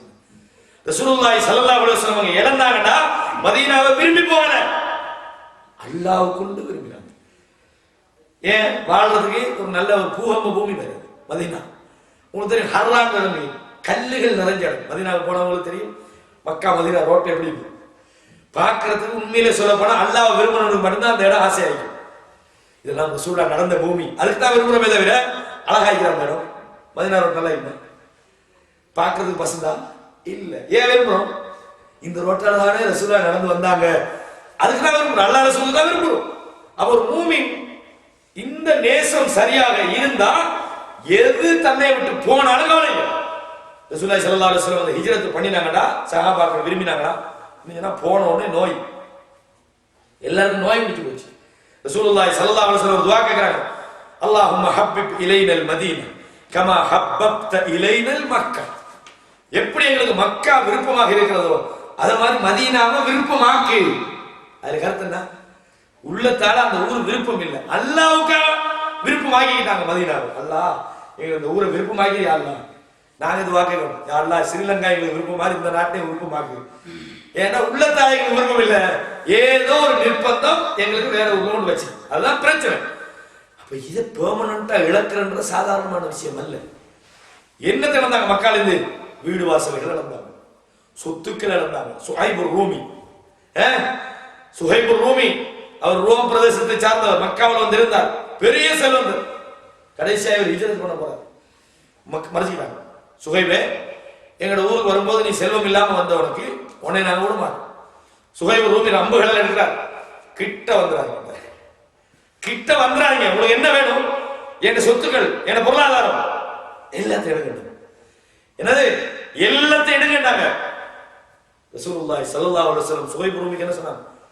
ரபிஹல் பைஉ யா அபா யஹ்யா, அபு யஹ்யாவே உங்களுடைய வியாபாரத்திலே நீங்கள் லாபம் அடைந்து விட்டீர்கள். என்ன லாபம்? எல்லாத்தையும் இழக்கிறதுக்கு பேர் லாபமா? அல்லாஹ் சொல்றான், ஹல் ஹல் அதுல்லுக்கும் அலா திஜாரத்தின், உங்களுக்கு ஒரு வியாபாரத்தை சொல்லித் தரட்டுமா? துமினூன பில்லாஹி வ ரசூலி, அல்லாஹ்வின் தூதரை நீங்க நம்ப வேண்டும். வ துஜாஹிதுன ஃபீ சபீலில்லாஹ், அல்லாஹ்வின் வழியில நீங்கள் போராட வேண்டும். பி அம்வாலிக்கும் வ அன்ஃபுசிக்கும், உங்களோட பொருளாதாரத்தை உங்களோட உயிரை கொடுத்து போராடுங்கள். அவங்க இழந்தார்கள். ரசூலுல்லாஹி ஸல்லல்லாஹு அலைஹி வஸல்லம் 13 வருஷ காலம் மக்காவுக்கு போகக்கூடாது என்பதற்காக பிரச்சாரத்தில் துடியாக துடித்தார்கள். எங்க போய் பிரச்சாரம் பண்ணல, யாருக்கு சொல்லல, எப்படி கஷ்டப்பட்டாங்க சஹாபாக்கள், எவ்வளவு பிரச்சனைப்பட்டார்கள். அந்த ஊர்ல இருக்கிறாங்க. முதல்ல வரக்கா பின் நௌஃபல்ட்ட போறாங்க. வரக்கா பின் நௌஃபல் சொல்றார், இந்த செய்தியை கொண்டு வந்த எந்த ஒரு தூதரும் நோவினைப்படுத்தப்படாமல் இருந்ததில்லை. மூசாவிடம் செய்து கொண்டு வந்த வானவர் ஜிப்ரீல் தான் உங்கள்கிட்ட வந்திருக்கிறார். உங்களை உங்களுடைய மக்கள் உங்களுடைய ஊரை விட்டு வெளியேற்ற போறாங்க. ரசூலுல்லாஹ் ஆச்சரியம். ஏன் ஆச்சரியம்? உதாரணமா நான் சொன்னேன், இப்போ இந்த ஊர்ல இருந்து உங்களே இந்த ஊரை விட்டு வெளியேற்ற போறாங்க அப்படின்னு ஒருத்தன் சொல்றோம். அவன் ரெண்டு வகையில அவன் சிந்திப்பான். ஒண்ணு, அவன் ரொம்ப நேர்மையான நல்லவனாக அல்லாஹ்வுக்கு பயந்தவனாக அவன் இருந்தால் அவன் எப்படி யோசிப்பான், என்ன ஏன் வெளியேற்ற போறாங்க, நான் அப்படி ஒரு தப்பு பண்ணலையே, அப்படி ஒரு மிஸ்டேக் நான் பண்ணலையே, அவ தவறே செய்யாம என்னை வெளியேற்றுறது எதற்காக என்று யோசிப்பாங்க. ஆனா பிராடு பண்ணினவன், ஏமாத்தினவன், பொய் சொன்னவன், நேர்மை இல்லாம வாழ்ந்தவன் உங்களே ஊரை விட்டு வெளியேற்ற போறாங்க அப்படின்னா அவன் என்ன நினைப்பான், பார்த்துக்கொள்ளுமே அப்படின்னு. என்ன காரணம் அவனுக்கே தெரியும், வெளியேற்றப்படுவதற்குரிய தகுதியோடு தான் நான் இருக்கிறேன். அப்ப ரசூலுல்லாஹி ஸல்லல்லாஹு அலைஹி வஸல்லம் அவர்களை உங்களை உங்களோட மக்கள் வெளியேற்ற போறாங்கன்னு சொன்ன உடனே அவன் முகர்ஜியும் என்னை என்னுடைய மக்கள் வெளியேற்ற போறாங்களா, ஏன் அப்படி சொன்னாங்க? அவங்களோட செயல்பாட்டில் அவங்களுக்கு நம்பிக்கை, வெளியேற்ற அளவுக்கு நான் ஒன்றும் செய்யலையே, நான் மோசடி பண்ணல, நான் பொய் சொல்லல, நான் ஏமாற்றல, நான் எந்த துரோகமும் பண்ணல, அவன் முகர்ஜியும் என்னையா என்னுடைய மக்கள் ஏமாற்ற போறாங்க என்று கேட்கிறாங்க. அப்ப ரசூலுல்லாஹி ஸல்லல்லாஹு அலைஹி வஸல்லம் அவர்கள் மக்காவில் இருந்து போற தயாரிப்புல அவங்க இருக்கிறது. நாங்க மதீனாவுக்கு போய் மதீனா சாம்ராஜ்யத்தை உருவாக்குவதற்கு மக்காவில் இருந்து கொண்டு ரசூலுல்லாஹ் திட்டம் போட்டாங்க. ஒரு திட்டம் போடல, இங்க வாழ முடியல, மதீனாவுக்கு ஹிஜ்ரத் போறாங்க. முடிஞ்சிருந்தா இருந்திருப்பாங்க. 13 வருஷ காலம் இருந்த ரசூலுல்லாஹி ஸல்லல்லாஹு அலைஹி வஸல்லம் இன்னும் இருந்து போராட முடிந்திருந்தால் போராடி இருப்பார்கள்.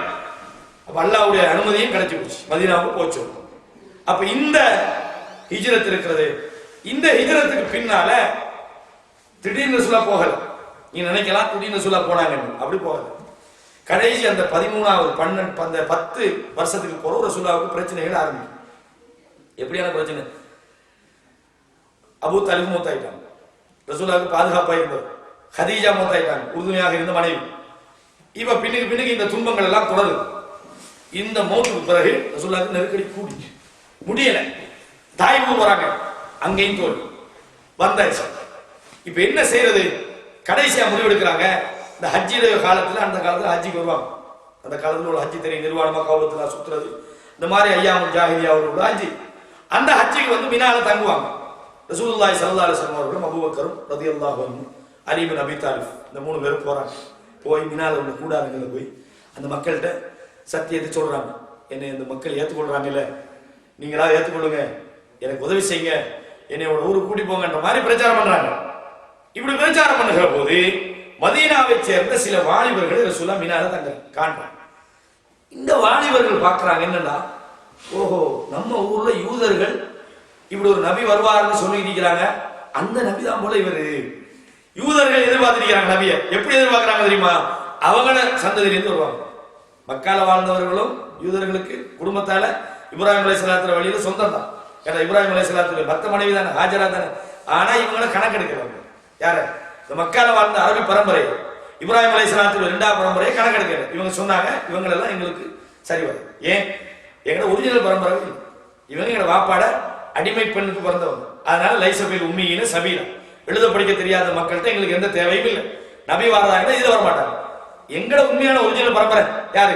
இப்ராஹிம் அலைஹிஸ்ஸலாம், இஸ்ஹாக் அலைஹிஸ்ஸலாம், சாராவுடைய மகன் யாக்கூப் அலைஹிஸ்ஸலாம், யூசுப் அலைஹிஸ்ஸலாம், அப்படி மூசா அலைஹிஸ்ஸலாம், சுலைமான் அலைஹிஸ்ஸலாம், தாவூத் அலைஹிஸ்ஸலாம். இந்த லிஸ்ட்லாம் பார்த்துக்கிறாங்க. எப்படி பார்த்து? மதீனாவில் கடைசியாக அல்லாஹ்வால சபிக்கப்பட்ட அந்த சமுதாயம் மதீனாவில் பனு குறைதா பனு நதியில வாழ்றாங்க. இவங்களுக்கும் மற்ற குழுக்களுக்கும் இடையில அடிக்கடி பிரச்சனை வரும். இவங்க என்ன சொல்லுவாங்க? நாங்க யாருன்னு உங்களுக்கு தெரியும், நாங்க நபிமார்கள் வரக்கூடிய பரம்பரை. ரசூலுல்லாஹ் சொன்னாங்களா இல்லையா? கானத் பனி இஸ்ராயில் தஸூசுஹுல் அன்பியா. ஒரு நபி போனா இன்னொரு நபி வருவார், ஒரு நபி போனா அடுத்தவர் வருவார். குல்லமா ஹலக நபியும் ஹலபஹு நபியும், ஒருவர் போனா அடுத்தவர் வருவார். இப்படியே வெயிட் பண்ணிட்டு இருக்கிறாங்க. ஆனால் அல்லாஹ் இவங்களை என்ன செஞ்சா? அல்லாஹ் இவங்களை தண்டிப்பதற்காக, இவங்களுக்கு ஒரு படிப்பினை காட்டுறதுக்காக அவங்க எதிர்பார்த்த ரூட்ல நபி அனுப்புறாங்க. இது இந்த மதீனாவுக்கு வந்தவங்களுக்கு தெரியும். எப்படி தெரியும்? இந்த நபியை இவங்க தானே எதிர்பார்த்திருக்கிறாங்க என்று இந்த செய்தியை கொண்டு மதீனாவுக்கு போறாங்க. போயிட்டு 12 கோத்திர தலைவர்களோடு அடுத்த வருஷம் வர 12 கோத்திர தலைவர்கள். அதுலதான் முக்கியமாக பல பேர் அஸ்அத் இப்னு சுராரா, சஅத் இப்னு முஆத், இந்த மாதிரி பல நபித்தோழர்கள் வருகிறார்கள். அனஸ் இப்னு நபர் போன்ற இவர்களோடு வந்து 2வது வருஷம் அகபா என்ற ஒரு இடத்துல வச்சு ரசூலுல்லாஹி ஸல்லல்லாஹு அலைஹி வஸல்லம் அவர்களோடு ஒரு ஒப்பந்தம் பண்றாங்க. அல் பைஅத்துல் அகபா, அகபாவுடைய பையத் என்று அதுக்கு சொல்லப்படும், அல்லது அகபத்துல் ஊலா, முதலாவது அகபா என்று சொல்லப்படும். அங்க சந்திச்சு அல்லாஹ்வுடைய தூதரோடு இஸ்லாத்துக்காக ஒப்பந்தம் பண்றாங்க. பையத், ரசூலுல்லாஹோட பையத் செய்வோம். இந்த பையத்தை வச்சுக்கிட்டு தான் இன்னைக்கு கொஞ்சம் பேர் சேர்ந்துக்கலாம். நீங்க நாங்க தலைவர், எங்களுக்கு பையத் செய்யும். இது ரசூலுல்லாஹி ஸல்லல்லாஹு அலைஹி வஸல்லம் அவர்களுக்கு செய்யப்பட்டது, நபியை ஏற்றுக்கொள்றதுக்கான பையத். இது பையத் என்ற ஒரு தனி தலைப்பு வந்தா நாங்க என்ன செய்வோம், விரிவாக தெரிந்து கொள்ளலாம். விரிவாக நாங்க தெரிஞ்சு கொள்ளலாம். அப்ப இந்த பையத்தை செய்யறாங்க. எப்படி? உங்களுக்கு நாங்க கட்டுப்பட்டு நடப்போம், இந்த மார்க்கத்தை நாங்க ஏற்றுக்கொள்வோம், விருப்பிலும் வெறுப்பிலும், லாபத்திலும் நஷ்டத்திலும், இலகுவிலும் துன்பத்திலும், எல்லாத்திலையுமே அப்படின்னு சொல்றாங்க. எல்லா நிலையிலும் உங்களுக்கு நாங்கள் வழிபடுவோம் என்ற அந்த ஒப்பந்தத்தை எடுத்துக்கொண்டு மதீனாவுக்கு போறாங்க. ரசூலுல்லாஹி ஸல்லல்லாஹு அலைஹி வஸல்லம் மதீனாவுக்கு போகும்போது முஸ்அப் இப்னு உமைர் என்ற ஒரு நபித்தோழரை அனுப்புறாங்க மதீனாவுக்கு இவங்களோட சேர்ந்து. இந்த முஸ்அப் இப்னு உமைர் என்ற அந்த நபித்தோழர் போய் இந்த சென்றிருந்த தோழர்களோடு சேர்ந்து, குறிப்பாக சஅத் இப்னு முஆத், அதே மாதிரி அஸ்அத் இப்னு சுராரா போன்ற முக்கியமான 2 நண்பர்களோடு சேர்ந்து கொண்டு இந்த இஸ்லாமிய பிரச்சாரத்தை மதீனா முழுக்க என்ன செய்யறார், பிரச்சாரம் பண்ணாங்க.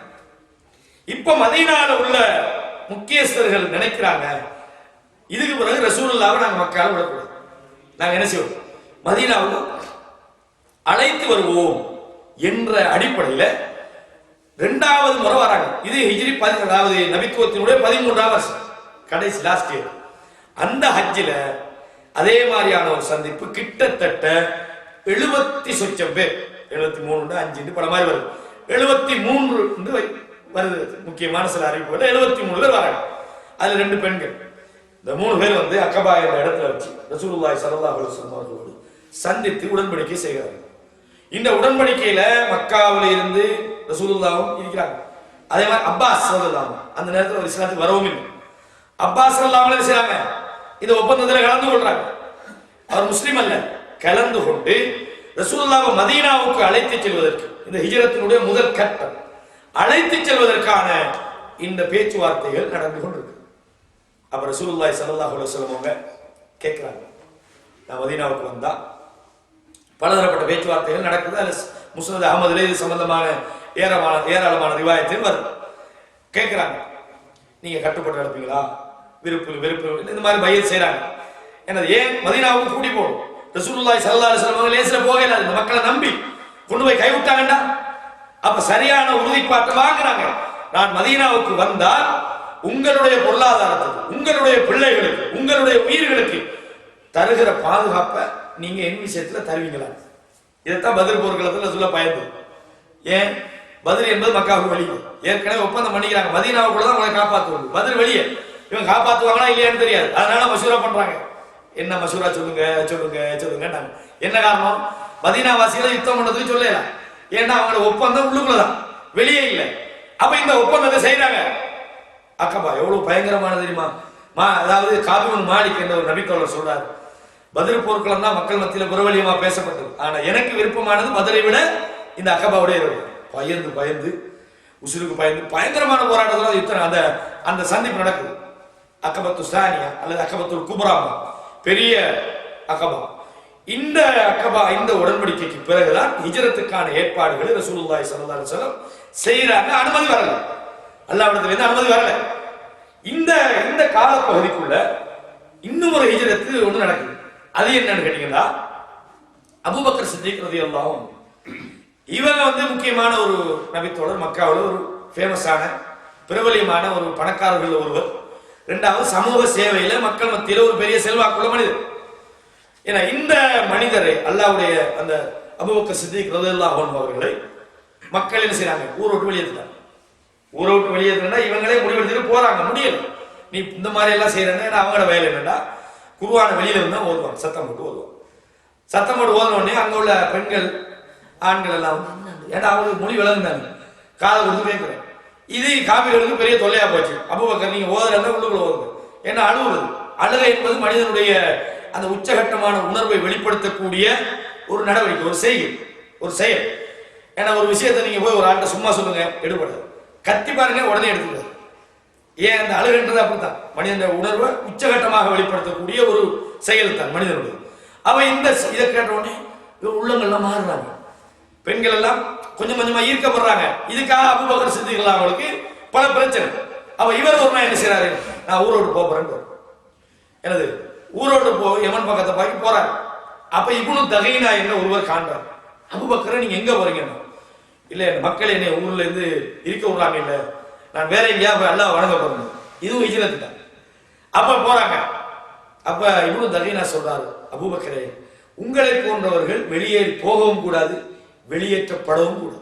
ஏனென்றால் ஊர்ல முக்கியமான ஆள், ஏழைகளுக்கு உணவளிக்கிறீங்க, குடும்பத்தோட சேர்ந்து நடக்கிறீங்க, யாராவது கஷ்டப்பட்டா அந்த கஷ்டத்தில் நீங்க பங்கெடுக்கிறீங்க, விருந்தினர்களை உபசரிக்கிறீங்க. உங்களை மாதிரி நல்லவர்கள் இந்த மக்கா விட்டு போக கூடாது, கூட்டிட்டு வராங்க. கூட்டிட்டு வந்து சொல்றாங்க, மக்காவாசிகளே இந்த அபூபக்கரை போன்றவர்கள் இந்த ஊரை விட்டு வெளியேற்றப்படக்கூடாது, அவர் வெளியேறுவதை நாங்கள் அனுமதிக்க கூடாது. இன்றிலிருந்து இந்த அபூபக்கர் என்னுடைய பொறுப்பில் இருக்கிறார். ஏன்னா அவர் இப்னு தகைனான்றவர் முக்கியமான காபிர்கள். அப்ப என்ன செய்யறாங்கடா, இப்ப இவர் பொறுப்படுத்தப்பட ஒன்றும் சொல்லலாது. ஆனால் கண்டிஷன் என்னண்டா, ஓகே பிரச்சனை இல்லை, நாங்கள் ஏற்றுக்கொள்றோம், அபூபக்கரை வீட்டுக்குள்ள அந்த அவருடைய வேலையை செய்யணும், வெளியில வரக்கூடாது, வெளியில சத்தம் போட்டு எல்லாம் கிராத்து ஓதி கத்தி அந்த மாதிரி செய்யக்கூடாது அப்படின்னு ஒப்பந்தம் பண்றாங்க. அப்ப ஓகேன்னு சொல்லி அபூபக்கர் சித்திக் என்ன செய்யறாங்க, அதை ஃபாலோ பண்ணி கொஞ்ச நாளைக்கு அப்படி வீட்டுல ஓதின உடனே அவங்களோட இனி உணர்வு மார்க்கத்தை சொல்லணுன்ற ஒரு ஆர்வம். இப்படி ஒரு ஆள் இருந்தா எங்களுக்கு ஒன்றும் சொல்ல, ஒரு ஆள் இருக்கிறார். உதாரணமா அபூதர் கிஃபார் மக்கா அலைஹிஸ்ஸலாத்து ரசூலுல்லாஹ் சொல்லிட்டு இருக்கும்போது வந்தாங்க. வந்து கடவுளை ஒளிஞ்சு போய் ரசூலுல்லாஹ்ட்ட தாருல் அர்கம்ல வச்சு இஸ்லாத்தை ஏற்றுக்கிட்டாங்க, களிமா சொல்லி இஸ்லாத்தை ஏற்றுக்கிட்டாங்க. சொன்னாங்க, ஊருக்கு போங்க, நாங்கள் உங்களுக்கு வெற்றி கொள்ளப்பட்ட ஒரு எங்களுக்கு தாருல் ஹிஜ்ரா எங்களுக்கு காட்டப்பட்டிருக்கிறது, அந்த கடைசி மூமெண்ட்ல நாங்கள் உங்களுக்கு சொல்லுவோம். இவர் யாரு, அபூதர் கிஃபார் யாரு, இடையில கொள்ளடிக்கிற கோஷ்டியில் உள்ள. அப்ப இஸ்லாத்துக்கு வர முன்னுக்கு அவனோட குடும்பம் எல்லாம் கொள்ளடிக்கிற வழிப்பறி கூட்டம்.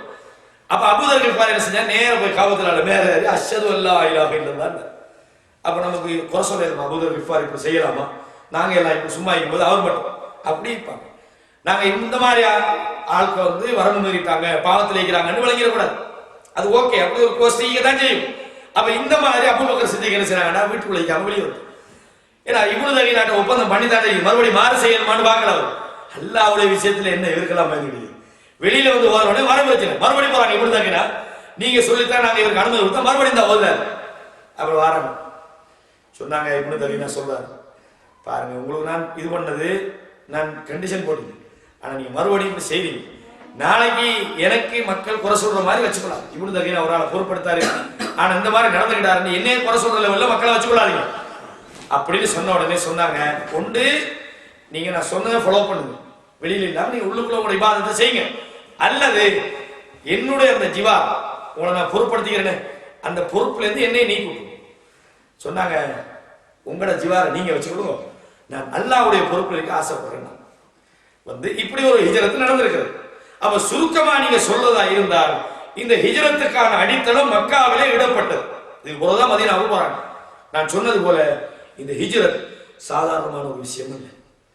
ஒரு கொள்கைக்காக நாங்க வந்து உயிர் எதிர்ச்சா போற வேற விஷயம், அல்லது அடிபடுறது மத்த விஷயம், எல்லாத்தையும் இழக்கிறன்றது சாதாரணமான விஷயம் அல்ல. ஒரு மூமினுக்கு மட்டும்தான் முடியும், ஒரு மூமினால மட்டும்தான் இந்த ஹிஜ்ரத் என்ற எல்லாத்தையும் இழந்து போறது. அல்ல சொல்றானே, குல் இன் கான ஆபாவுக்கும் வ அபுனாவுக்கும் வ இஹ்வானுக்கும் வ அஷீரத்துக்கும், உங்களுடைய தந்தைமார்கள், உங்களுடைய சகோதரர்கள், உங்களுடைய மனைவி மக்கள், உங்களுடைய பிள்ளைகள், உங்களுடைய பொருளாதாரம், நீங்கள் சம்பாதித்த உங்களுடைய பொருளாதாரம், நீங்கள் வசிக்கிற வீடு, நீங்கள் இது எல்லாவற்றையும் விட உங்களுக்கு அல்லாஹ்வும் தூதரும் விருப்பமாகாத வரை நீங்கள் அல்லாஹ்வுடைய அழிவை எதிர்பாருங்கள் என்று அல்லாஹ் சொல்றானே. இதை நடைமுறைப்படுத்தி காட்டுறாங்க. அல்லாஹ்வுடைய தீனுக்காக எல்லாத்தையும் இழந்தார்கள்.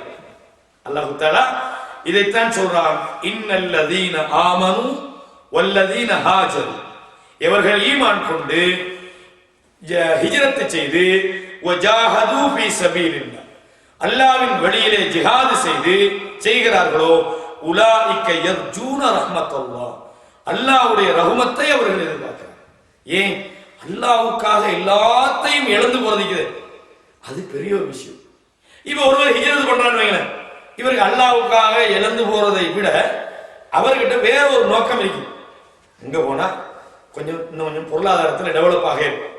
ஏன்னா ஸ்ரீலங்கால இருந்து யூகே ஹிஜ்ரத் பண்றோம், ஸ்ரீலங்கால இஸ்லாத்தை பின்பற்ற முடியல, நான் யூகே போறேன்னு ஒரு ஆள் வந்தா உண்மையான நோக்கத்துல வரவும் சான்ஸ் இருக்குது. ஆனா 90% சான்ஸ் என்னது வேற நோக்கம் தான் இருக்கு. ஸ்ரீலங்கால இஸ்லாத்தை பின்பற்றல, நான் அமெரிக்காவுக்கு போய் இஸ்லாத்தை பின்பற்றுறேன் ஒரு ஆள், அப்படி அல்ல. அவர் நோக்கம் எந்த ஒரு ஹிஜ்ரத்தை பொறுத்த வரைக்கும் இன்னமல்ல அமாலு பின்னி, எண்ணங்கள் எல்லாம் செயல்களை பொறுத்தது. இன்னமாலி குல்லி முறை இம்மானவன், ஒவ்வொரு மனிதனும் எதை நினைத்து ஒன்றை செய்கிறானோ அதுதான் அவனுக்கு கிடைக்கும். இஹ்லாஸ். ஒமன் கானத் ஹிஜ்ரத்துஹு லிதுன்யா, யாருடைய ஹிஜ்ரத் இந்த உலகத்தை அடைவதற்காக இருக்கிறதோ ஃபஹிஜ்ரத்துஹு இலா மா ஹாஜர இலைஹி, அவர் எதுக்கு அந்த உலகத்துக்காக அவர் செஞ்சிருந்தா அதுக்காகத்தான் அந்த ஹிஜ்ரத். ஒமன் கானத் ஹிஜ்ரத்துஹு, அதாவது யாருடைய ஹிஜ்ரத் ஒரு பெண்ணை அடைவதற்காக இருந்தார், என்கிஹுஹா, அந்த பெண்ணை அவன் அடைந்து கொள்வான், அவனுடைய ஹிஜ்ரத் அந்த பெண்ணுக்காகத்தான் இருக்கும். அல்லாஹ்விடத்துல நீ பெரிய ஹிஜ்ரத் பண்ணான கூலி கிடைக்கும். அப்ப எல்லா இபாதத்துகளுக்குமே அல்லாஹ்வுக்காக என்று செஞ்சா அல்லாஹ்விடத்துல நன்மை கிடைக்கும். அது உலக நோக்கத்துக்காக செய்யப்பட்டால் மக்கள் கேட்பாங்க, மக்களுடைய மோசடிக்காக, மக்களுடைய பார்வைக்காக இது செய்யப்படுமாக இருந்தால் என்னது, அது மக்கள்கிட்ட கூலி கிடைக்குமே தவிர, மக்கள் புகழ்வாங்களே தவிர, இந்த இஹ்லாஸ் இல்லாதான் இன்றைக்கு எங்கட பிரச்சனை. நாம் எவ்வளவுதான் பேசினாலும் எங்களோட உள்ளத்துக்குள்ள கொஞ்சமாவது இது மனிதர்களுக்கு தெரியணும் அப்படின்னு நினைக்கிறோம். நாங்க என்ன செய்யறோம், மக்களுக்கு அந்த ரிசல்ட் விளங்கணும்னு நினைக்கிறோம். நாங்க செய்யறது காட்டணும்னு நினைக்கிறோம். நாங்க செய்யறது மக்கள் புகழணும்னு நினைக்கிறோம்.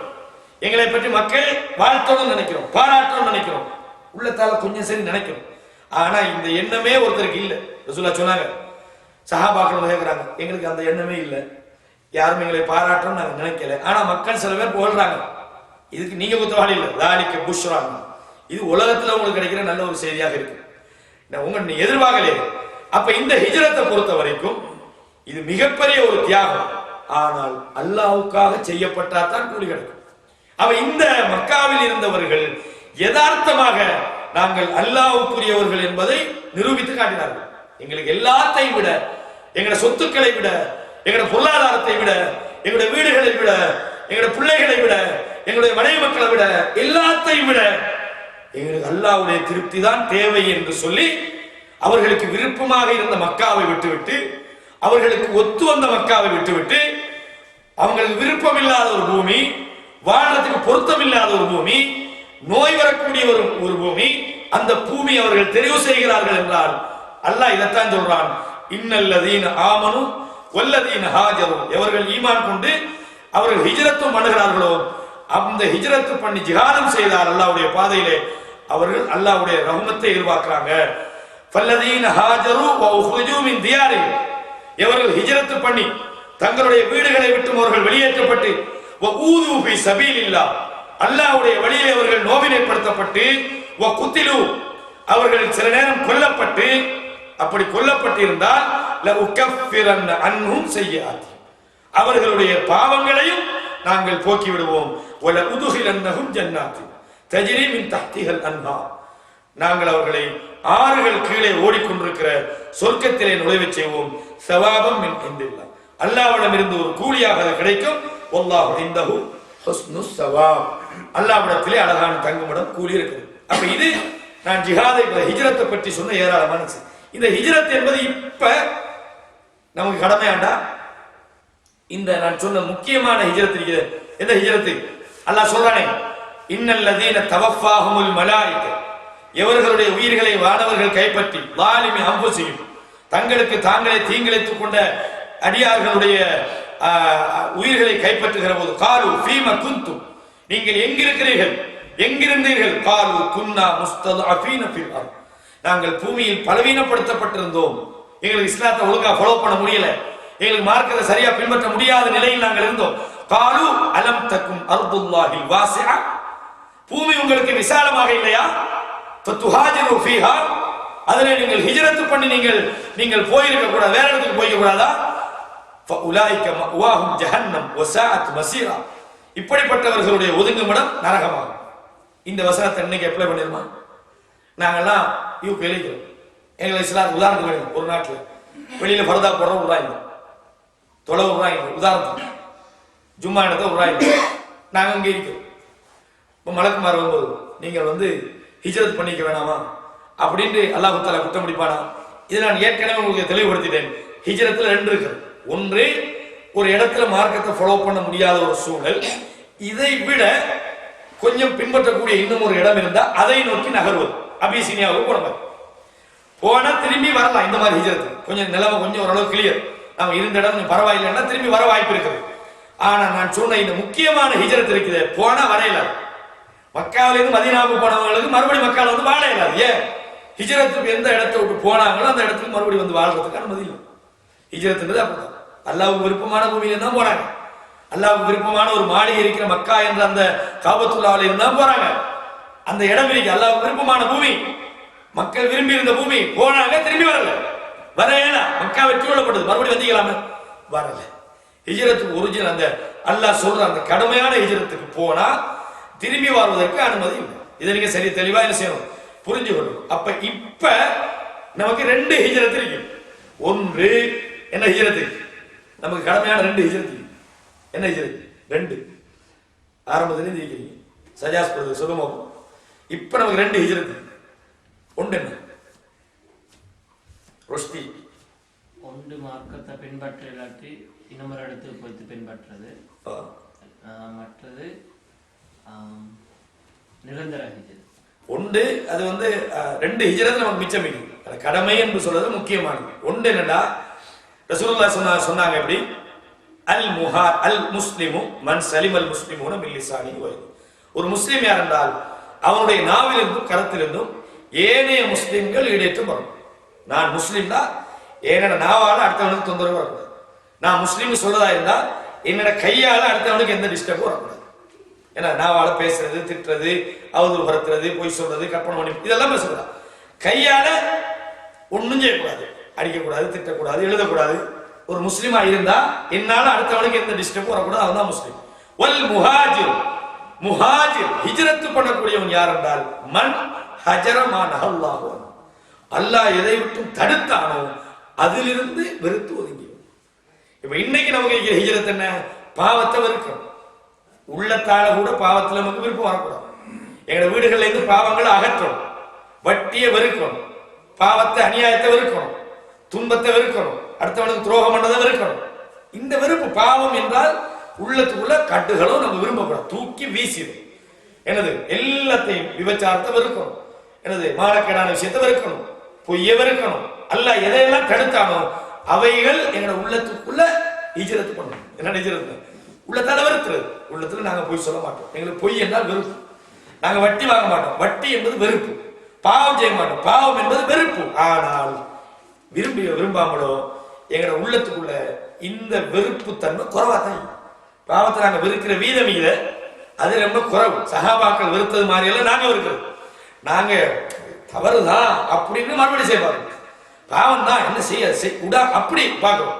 இப்படி இருந்தா நாங்க உண்மையா பாவத்தை வெறுக்கிறோம். பாவத்துல இருந்து எங்களுக்கு விடுபட இல்லாம போகும், பாவத்துல இருந்து ஒதுங்க இல்லாம போகும். ஏன்? பாவங்கள் உள்ளத்துக்குள்ள கொஞ்சம் இருக்கு. எல்லாத்துலயும் நான் பாக்குறோம். இப்போ ஒரு பிள்ளைக்கு டிவியை பார்க்க கூடாது, மகரிப் நேரத்துல டிவி பார்க்கணும்னு சொல்லுவோம். உதாரணத்துக்கு ஒரு பிள்ளை சினிமா படம் பார்த்துட்டீங்க, எக்ஸாம் வாரக்கிழமைக்கு எக்ஸாம். அப்ப இது என்னடா, இது உள்ளத்துக்குள்ள இருந்து வந்த படம் பார்க்க கூடாதுன்னு சொல்லணும். எக்ஸாம் இருந்தா என்ன இல்லாட்டி என்ன? உதாரணத்துக்கு சொல்றேன். ஒரு பிள்ளை ஒரு இசை கேட்குதுன்னு, படிக்கிற வயசுல உனக்கு என்ன இதெல்லாம் படிக்க முடிஞ்சா கொடுங்க. அப்ப நாங்க தடுப்பது கூட வெறுப்பது கூட ஒரு ஏரியா ஒரு அளவுக்கு தான்.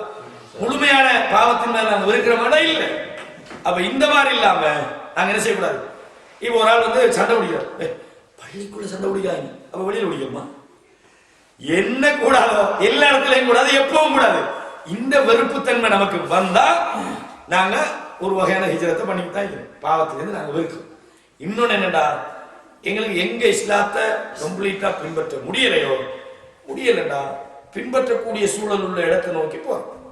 கடமை என்பதல்ல, பின்பற்றுறதுக்காக போறோம். அப்ப இந்த ஒரு ஹிஜ்ரத்தும் இன்னைக்கு இருக்குது. இந்த ரெண்டையும் நாம் என்ன செய்யலாம், நாங்க செய்யலாம். எனவே ஹிஜ்ரத் என்பது ஒவ்வொரு மனித வாழ்க்கையிலும் அன்றாடம் நடந்து கொண்டிருக்கிறது, நடக்க வேண்டிய ஒன்று. இதுல முக்கியமான ஹிஜ்ரத் சம்பந்தமாக மேலதிகமான விவரங்களை நான் உங்களுக்கு சொல்லியிருக்கிறேன். இதான் ஹிஜ்ரத் என்றால் என்ன, அதை நாங்கள் வாழ்க்கையில் எப்படி புரிந்து கொள்வது, அதனுடைய பின்னணி வரலாறுகள் என்ன என்பது சம்பந்தமாகவும் இது சம்பந்தமான சில அடிப்படை விஷயங்களை உங்களுக்கு நாங்கள் தெளிவுபடுத்தியிருக்கிறோம். நான் இந்த சகோதரர்கள் வரவங்களுக்கு ஏற்கனவே சொன்னேன், பள்ளி சம்பந்தமாக நிறைய சகோதரர்கள் 2-3 பேர் தான் இருந்தாங்க ஸ்டார்ட் பண்ணும்போது. அதனால இன்னைக்கு உண்மையில அகிதா கிளாஸ் ரெடியாக தான் வந்தேன்.